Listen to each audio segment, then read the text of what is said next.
Assalamu alaikum, c'est Oulaïf.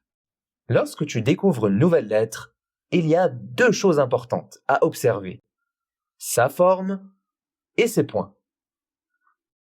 Et justement, parlons de la forme des lettres.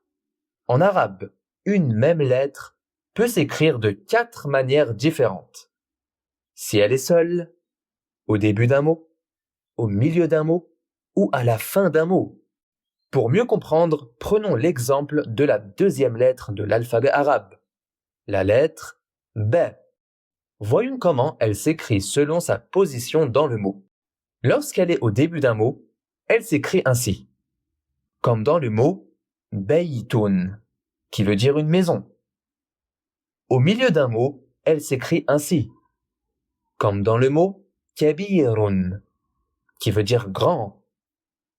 À la fin d'un mot, elle s'écrit ainsi, comme dans le mot talibun, qui veut dire un étudiant.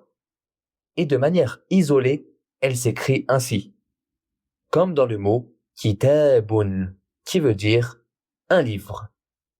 Tu remarqueras que la lettre change légèrement de forme, mais il s'agit toujours de la même lettre, reconnaissable avec son point en dessous, qui ne la quitte jamais.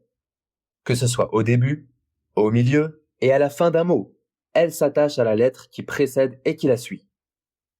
Cependant, il existe une petite particularité pour certaines lettres de l'alphabet arabe. Certaines lettres ne s'attachent pas à la lettre suivante. Elles s'attachent que à la lettre qui les précède. Ces lettres sont au nombre de 6. Alif, Del, Zel, Ra, Zay, Waw.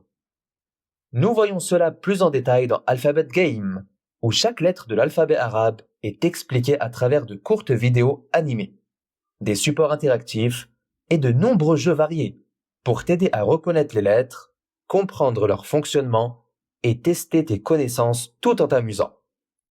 Si cette vidéo t'a aidé, n'hésite pas à la partager autour de toi et à t'abonner pour découvrir d'autres vidéos ludiques pour apprendre la langue arabe. À très bientôt, Inch'Allah. تكلم بالعربية.